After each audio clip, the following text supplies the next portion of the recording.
की वरच्या हाऊसला बिझनेस असल्यामुळे मी वरती बसलेलो होतो आणि हाऊस जेंडर ॲडजस्ट झाला असावं म्हणून खालच्या हाऊसला काय बिझनेस चालू आहे हे पाहण्यासाठी मी मोबाईल ओपन केला होता आणि मोबाईल ओपन करत असताना यूट्यूबवर येत असताना अशा अनेक प्रकारच्या जाहिराती या ठिकाणी येतात.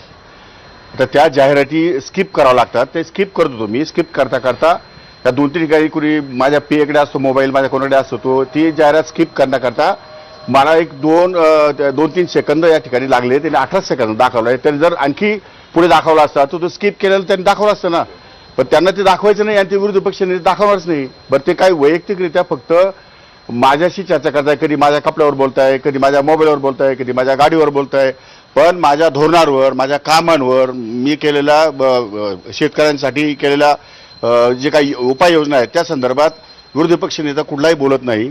त्यामुळे माझं काम पारदर्शी आहे, माझा स्वभाव स्पष्ट आहे आणि असं कुठल्याही प्रकारचं हाऊसमध्ये बसू नये अशा प्रकारचे नियम मला माहिती आहे आणि तिथे कॅमेरे चालू असतात. मी कशाला बसेल असं गेम खेळत? तेव्हा गेम खेळण्याचा काही इश्यूच येत नाही.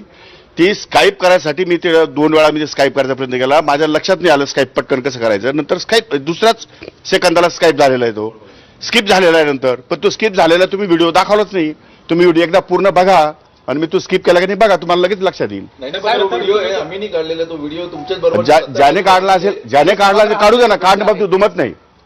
काढला असेल तर काढू द्या, काही दुमत नाही. परंतु खालच्या हाऊसमध्ये काय सुरू आहे हे याच्या यूट्यूबवर पाहण्यासाठी मी या ठिकाणी मोबाईल हातात घेतला, मोबाईल उघडला आणि जे त्याच्यावरती डाउनलोड झालेला गेम होता तो गेम मी स्काईप करत होतो. स्काईप करताना ते तिथं कोणतरी व्हिडिओ काढला असेल कदाचित, काय सांगता येत नाही. तुम्हाला असं म्हणायचं की साहेब की तेवढाच व्हिडिओ घेऊन तुम्हाला टार्गेट केलं जात आहे? त्या 100% त्यांना काय दुसरं मला सांगा. आतापर्यंतचा रोहित पवारांचे माझ्या संदर्भातले काय प्रश्न आहे हो? शेतकऱ्यांसंदर्भात एक तरी प्रश्न आहे का?